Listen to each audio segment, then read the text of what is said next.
Di dunia ini kesulitan selalu saja menghampiri dan merupakan tindakan bodoh jika mencoba lari atau menghindari.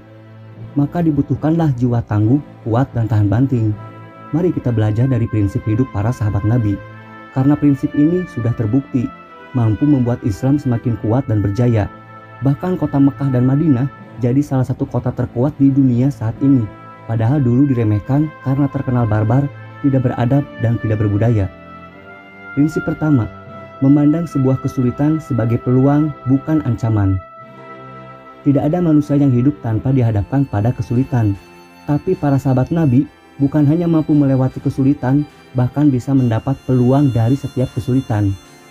Seseorang yang putus asa melihat kesulitan dalam setiap kesempatan, tetapi orang yang optimis melihat peluang dalam setiap kesulitan. Kedua, tidak pernah mengeluh. Faktanya, kenyataan tidak akan pernah berubah dengan keluhanmu. Justru semakin banyak kamu mengeluh, maka semakin menjauhkanmu dari solusi. Itulah yang membuat kehidupanmu jadi semakin terpuruk. Siapa yang menjauhkan diri dari sifat suka mengeluh, maka berarti ia mengundang kebahagiaan. Ketiga, fokus mencari kesalahan diri agar bisa introspeksi dan melakukan perbaikan. Terkadang kita malah larut memikirkan betapa buruknya kondisi hidup ini. Bahkan pikiran mulai menyalahkan pihak lain. Karena kesalahan pemerintah lah, karena atasan yang egois lah, atau karena orang kaya yang tidak mau membantu, atau bahkan karena pasangan yang tidak pernah pengertian. Semakin banyak melakukan pembenaran, maka semakin besar peluang menyalahkan orang lain, sehingga tidak bisa menemukan kekurangan diri, yang akhirnya tidak ada perbaikan dan perubahan pada kualitas diri.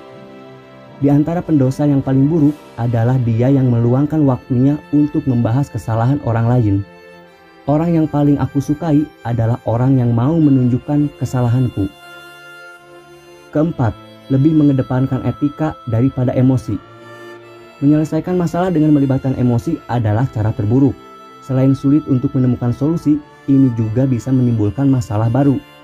Dengan mengedepankan moral dan etika, inilah cara terbaik yang dipandang elegan. Cara terbaik untuk mengalahkan seseorang adalah mengalahkannya dengan kesopanan. Kelima, fokus pada apa yang bisa diberikan, bukan pada apa yang akan diperoleh. Puncak tertinggi dari akhlak adalah ketika mampu bermanfaat bagi orang lain, bukan memanfaatkan orang lain.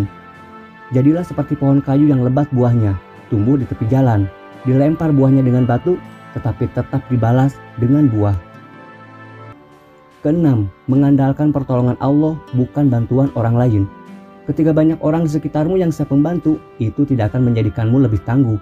Justru kamu akan terus bergantung pada mereka. Dan itu sebuah kelemahan. Tapi ketika Allah ada di pihakmu, maka Dia akan membuatmu tangguh dengan caranya. Ketangguhan sebuah pasukan bukan dinilai dari berapa banyak jumlah anggota yang ia miliki, namun dinilai dari pertolongan Allah kepadanya. Dan kelemahan pasukan adalah di mana saat Allah tidak lagi bersamanya.